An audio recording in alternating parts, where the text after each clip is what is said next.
नमस्कार। सुबह 8 बजे की खबरों में आप सभी का स्वागत है। मैं हूं नीलू। तो प्रधानमंत्री मोदी ने अपने दूसरे कार्यकाल में कल अपने मंत्रिपरिषद में पहला फेरबदल किया। कुल 43 मंत्रियों ने शपथ ली। उत्तर प्रदेश के 7 सांसदों को मोदी कैबिनेट में जगह मिली। शपथ ग्रहण के बाद मंत्रियों के विभागों का बंटवारा भी कर दिया गया है।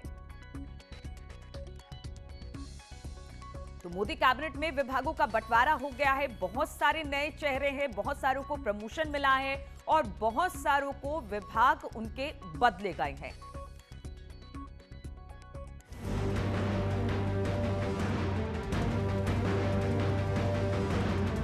मैं ज्योतिरादित्य माधवराव सिंधिया ईश्वर की शपथ लेता हूँ कि मैं विधि द्वारा स्थापित भारत के संविधान के प्रति सच्ची श्रद्धा और निष्ठा रखूंगी।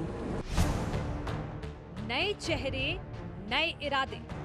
मैं अजय कुमार ईश्वर की शपथ लेता हूं कि मैं विधि द्वारा स्थापित भारत के संविधान के प्रति सच्ची श्रद्धा और निष्ठा रखूंगा।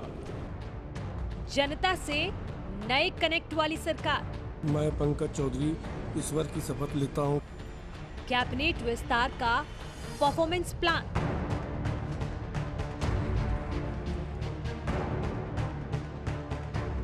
विस्तार के पार जीत है अपार।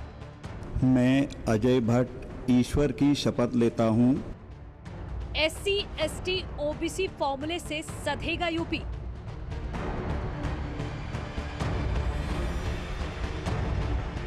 यूपी उत्तराखंड के मंत्रियों को बड़ी जिम्मेदारी।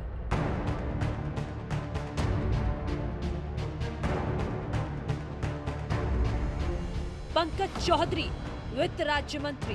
मैं पंकज चौधरी ईश्वर की शपथ लेता हूं कि मैं विधि द्वारा स्थापित भारत के संविधान के प्रति सच्ची श्रद्धा और निष्ठा रखूंगा। अजय कुमार मिश्रा गृह राज्य मंत्री। मैं अजय कुमार ईश्वर की शपथ लेता हूं कि मैं विधि द्वारा स्थापित भारत के संविधान के प्रति सच्ची श्रद्धा और निष्ठा रखूंगा। मैं भारत की प्रभुता और अखंडता अक्षुण्ण रखूंगा। SP सिंह बघेल बने कानून राज्य मंत्री।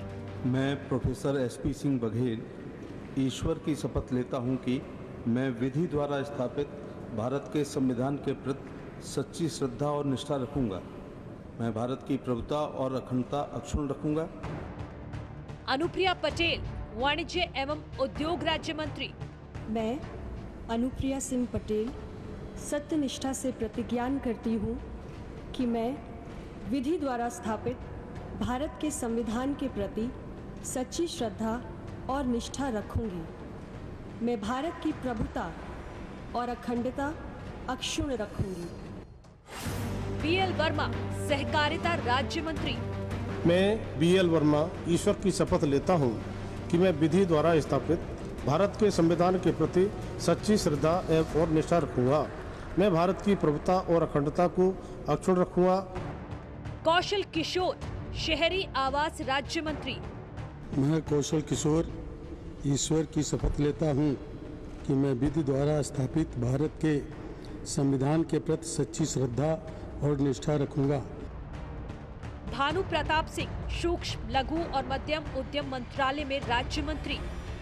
मैं भानु प्रताप सिंह वर्मा ईश्वर की शपथ लेता हूं कि मैं विधि द्वारा स्थापित भारत के संविधान के प्रति सच्ची श्रद्धा और निष्ठा रखूंगा। अजय भट्ट बनाए गए रक्षा पर्यटन राज्य मंत्री।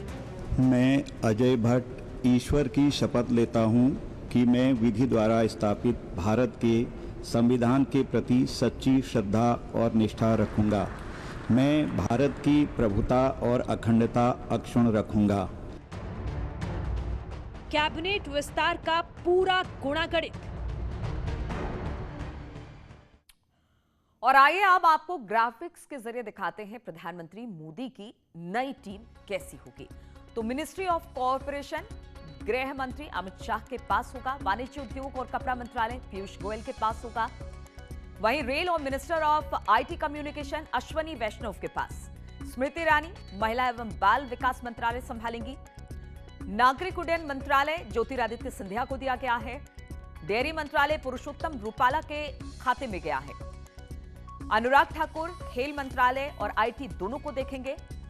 ग्रामीण विकास मंत्रालय गिरिराज सिंह के पास है। भूपेंद्र यादव को श्रम और पर्यावरण मंत्रालय की जिम्मेदारी सौंपी गई है। हरदीप पुरी पेट्रोलियम मंत्रालय, शहरी विकास और आवास मंत्रालय उनको दिया गया है। पशुपति पारस खाद्य एवं प्रसंस्करण मंत्रालय उनके पास है।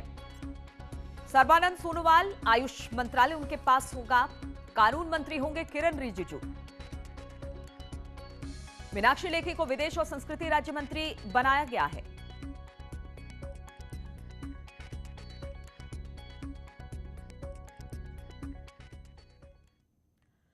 और मंत्रिमंडल विस्तार के बाद प्रधानमंत्री मोदी ने ट्वीट कर सभी साथियों और मंत्रियों को बधाई दी है। ट्वीट पर प्रधानमंत्री मोदी ने लिखा कि शपथ लेने वाले सभी साथियों को बधाई। मंत्री के तौर पर आपकी नई शुरुआत के लिए आपको बधाई। लोगों की आशाओं और आकांक्षाओं को पूरा करने के लिए हम साथ काम करेंगे।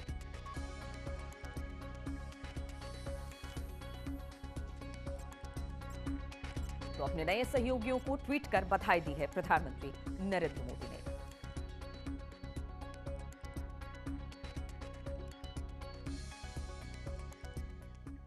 और सीएम योगी ने मोदी की ड्रीम टीम में जगह पाने वाले उत्तर प्रदेश के सभी राज्य मंत्रियों को बधाई दी है और उनके उज्जवल कार्यकाल की कामना की है।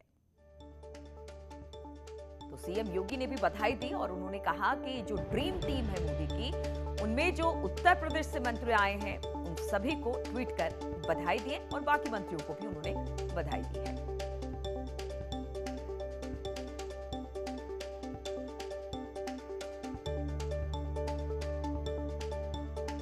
उत्तर प्रदेश में सबसे ज्यादा अगर प्रतिनिधित्व मिला है तो उत्तर प्रदेश को 7 यहां से मंत्री बनाए गए हैं मोदी कैबिनेट में। और आज केंद्रीय मंत्रिपरिषद और कैबिनेट की बैठक भी होने वाली है। प्रधानमंत्री मोदी ने शाम 5 बजे यह बैठक बुलाई है। मंत्रिमंडल में शामिल नए चेहरों के साथ आज पहली बैठक कैबिनेट की होगी और जिसमें कहा जा रहा है कि आगे के कामकाज किस तरह से होना है उस पर चर्चा हो सकती है। तो आज मोदी मंत्री परिषद की पहली मीटिंग है रिशफल के बाद और ये महत्वपूर्ण मीटिंग मानी जा रही है क्योंकि इसी में पता चलेगा कि किस तरह, चूंकि अभी संसद सत्र भी शुरू होने वाला है उसको लेकर और आगे की किस तरह की रणनीति होगी प्रधानमंत्री मोदी की अपनी कैबिनेट को लेकर, कामकाज को लेकर, उसकी आज पहली बैठक होने वाली है।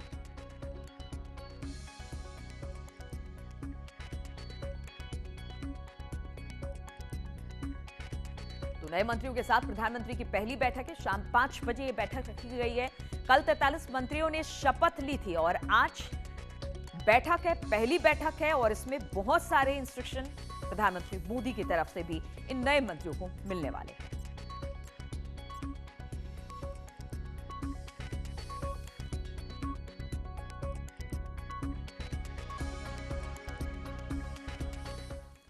और गोंडा से खबर यहां पर आ रही है। 17 डॉक्टर्स का इस्तीफा यहां पर हुआ है। सीएससी के 17 डॉक्टर्स ने सामूहिक तौर पर इस्तीफा दिया है।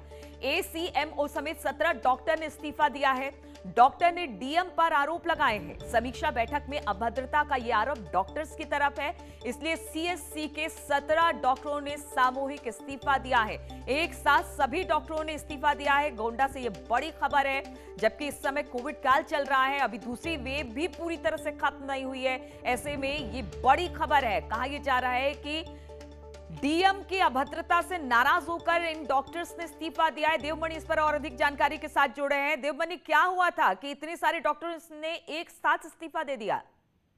देखिए नीतू, जिस तरह से कोविड काल चल रहा है और ये देखा जा रहा है कि दूसरी लहर समाप्त हुई है और तीसरी लहर की आहट है, तैयारियां चल रही हैं पूरे तरीके से।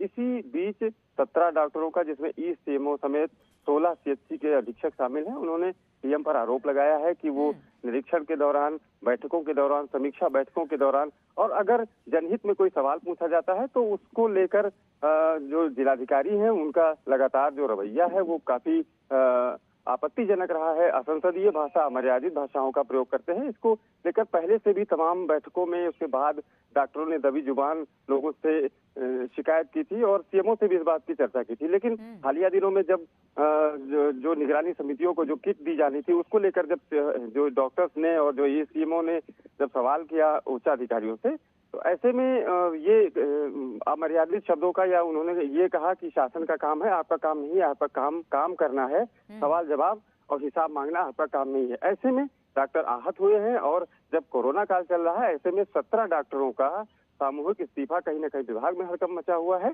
और सीएम के जो व्यवहार से है वो आहत हैं, उसकी वजह से इन्होंने इस्तीफा दिया है। और अब ये बड़ा सवाल खड़ा होता है कि जिलाधिकारी जैसा जो बड़ा पद है वो एक संसदीय पद है। बिल्कुल, तो बिल्कुल जिलाधिकारी पर आरोप लगाते हुए कि बहुत ही अमर्यादित व्यवहार है उनका, और इस वजह से अब 17 डॉक्टरों ने अपना इस्तीफा सामूहिक तौर से दिया है। बहुत बहुत शुक्रिया आपका देवमणि हमारे साथ जुड़ने के लिए। और गौतम बुद्ध नगर से खबर लेते हैं। यहां पर बदमाशों से मुठभेड़ हुई है। पुलिस की गाड़ी चोरी करने वाले गैंग से मुठभेड़ बताई जा रही है। 50,000 का इनामी बदमाश घायल हुआ है इस मुठभेड़ में। दूसरा बदमाश कॉम्बिंग के दौरान गिरफ्तार कर लिया गया है। एनसीआर में गाड़ी चोरी के दर्जनों केस एक साथ आ रहे थे। एक कार, तमंचा, कारतूस भी इन बदमाशों के पास से बरामद किया गया है। बातचीत करने के लिए अमित हमारे साथ जुड़ गए हैं। अमित, लगातार पुलिस की कॉम्बिंग होती है और हम रोजाना देख रहे हैं कि कोई ना कोई बदमाश पुलिस के हत्थे चढ़ता है। इस बार कहां पर यह मुठभेड़ हुई है? देखिए नीलू, आपको बता दूं, ये जो थाना 58 क्षेत्र है उसमें मुठभेड़ हुई है। पुलिस को सूचना मिली थी कि कुछ बदमाश एक चोरी की गाड़ी से जा रहे हैं और वारदात को अंजाम देने की फिराक में, तो पुलिस ने बदमाशों को रोकने का प्रयास किया। बदमाशों ने पुलिस से फायरिंग शुरू कर दी। वहीं पुलिस ने भी जवाबी कार्रवाई करते हुए बदमाशों पर फायरिंग की, जिसमें एक बदमाश के पैर में गोली लगी है। जो बदमाश पकड़ा गया है वो 25,000 रुपए का इनामी है। दूसरा बदमाश अंधेरे का फायदा उठाकर फरार हो गया था, लेकिन कॉम्बिंग के बाद उसे गिरफ्तार कर लिया गया। ये दोनों बदमाश दिल्ली एनसीआर में लंबे समय से वाहन चोर की वारदात को अंजाम दे रहे थे। इनके कब्जे से चोरी की फॉर्च्यूनर कार बरामद हुई है, साथ ही तमंचा, कारतूस बरामद हुआ है। जो घायल बदमाश है उसको अस्पताल में भर्ती करा दिया गया है। जो फरार बदमाश हुआ था उसको गिरफ्तार कर लिया गया है, उससे पूछताछ की जा रही है। तो बड़ी उपलब्धि पुलिस को हाथ लगी है जो सुबह सुबह इस तरह की मुठभेड़ हुई है। तो कहीं ना कहीं अब जो वाहन चोरी की वारदात है उस पर कहीं अंकुश लगता नजर आएगा। ठीक है अमित, बहुत बहुत शुक्रिया आपका जानकारी देने के लिए। और रुकते हैं यहाँ पर बहुत छोटे से ब्रेक के लिए, फौरन हाजिर होंगे।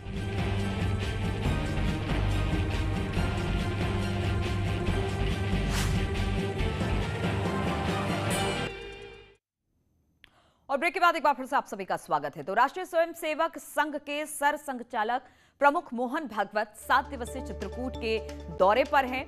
भागवत के चित्रकूट दौरे का आज तीसरा दिन है। मोहन भागवत आज क्षेत्रीय प्रचारकों के साथ बैठक करेंगे। बैठक में संघ सर कार्यवाहक दत्तात्रेय हसबोले सहित क्षेत्रीय प्रचारक मौजूद रहेंगे। 2 दिनों तक ये विश्व स्तरीय बैठक चलेगी।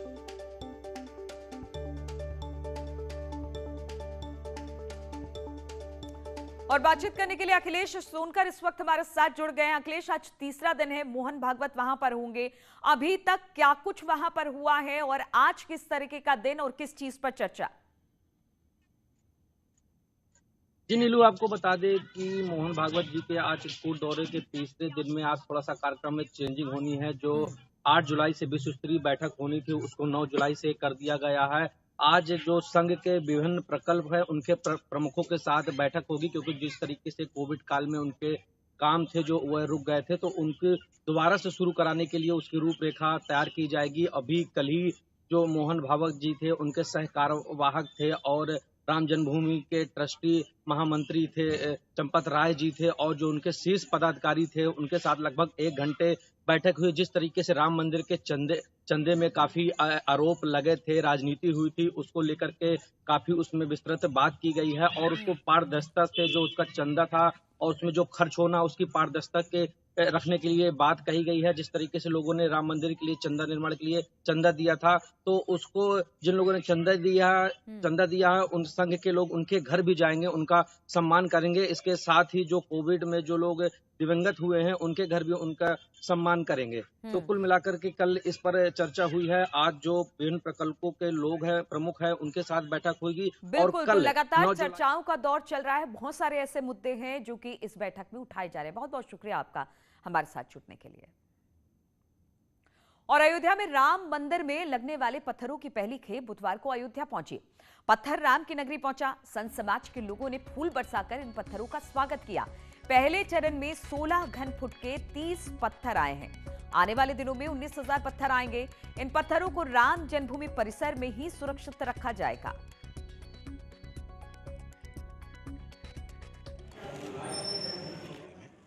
कि जिन क्रांतिकारियों ने बलिदान दिया है, जो राष्ट्र के नाम पर हमारे सैनिक बलिदान होते हैं, इन लोगों का भी बलिदान उससे कम नहीं है। लेकिन मैं देख रहा हूं कि इन लोगों के बलिदान के बाद भी कोई इनका ध्यान नहीं दे रहा है, इनका जीवन उपेक्षित है। तो मैं महात्मा हूं, मैं इनसे, इन परिवारों से मेरी मुलाकात हुई तो मैंने देखा इनकी समस्याओं को। तो हमने कहा हम एक पहल करते हैं। और इस पर और अधिक जानकारी के लिए निमेश गोस्वामी हमारे साथ जुड़ गए। निमेश, जिस रेड पत्थर का इंतजार किया जा रहा था राम मंदिर निर्माण के लिए, उसकी पहली खेप पहुंची है, कितना उत्साह, और फिर आगे आने वाले दिनों में किस तरह से खेप बाकी पहुंचने वाली है? नीलू, मां विंध्यवासिनी की नगरी मिर्जापुर से ये चुनार से ये पत्थर आए हैं और ये बलुआ पत्थर है, इनको रेड स्टोन कहा जाता है। इन पत्थरों का इस्तेमाल मंदिर के फाउंडेशन बनाने के लिए किया जाएगा, प्लिंथ में ये इस्तेमाल किए जाएंगे और ये लगभग 19,000 की संख्या में इन पत्थरों को लगाया जाएगा। इस पूरे पत्थर को कल जब ये अयोध्या पहुंचा, चुनार से परसों शाम को निकला ये मिर्जापुर से, और कल जब अयोध्या पहुंचा तो संत समाज में एक उत्साह था। राम मंदिर उनके आराध्य का मंदिर बन रहा है और मंदिर में लगने वाले पत्थर पहली बार अयोध्या पहुंचे थे, तो ऐसे में संतों ने उसका पूजन अर्चन किया, पुष्प वर्षा की और फिर उसके बाद इसको मंदिर परिसर में ले जाया गया। आपको बता दें नीलू कि एक बहुत बड़ा भूखंड है 400 बाई 300 का, जिसको मंदिर के बेस के लिए नींव के बुनियाद भरने के लिए भरा जा रहा है। इसमें 10 इंच की एक लेयर है और 44 लेयर इस तरीके की भरी जाएगी। लगभग 14 लेयर पूरी हो गई, 15वें लेयर पर काम चल रहा है और जब ये 44 लेयर पूरी होगी तो इन पत्थरों की आवश्यकता पड़ेगी। इन पत्थरों को उसके बाद स्थापित करने के बाद इसके ऊपर ही मंदिर का फाउंडेशन तैयार किया जाएगा। तो जो मंदिर निर्माण का कार्य है और इन पत्थरों की आवश्यकता तेजी से अक्टूबर से एकदम कंफर्म है कि क्योंकि जो मंदिर निर्माण की गति है वो तीव्र चल रही, तो अक्टूबर से इन पत्थरों की आवश्यकता पड़ेगी। उस लिहाज से इन पत्थरों को मिर्जापुर से लाया जा रहा है। बिल्कुल, तो तेजी से राम मंदिर निर्माण का काम चल रहा है और जो पत्थर की जरूरत नींव खुदाई में लगती है, नींव के समय लगती है, वो उसकी पहली खेप अब अयोध्या पहुंच गई। बहुत बहुत शुक्रिया आपका हमारे साथ निमेश जुड़ने के लिए। तो इसी के साथ इस बुलेटिन में फिलहाल इतना ही, रुकेंगे छोटे से ब्रेक के लिए, लेकिन ब्रेक के बाद भी खबरों का सिलसिला लगातार जारी।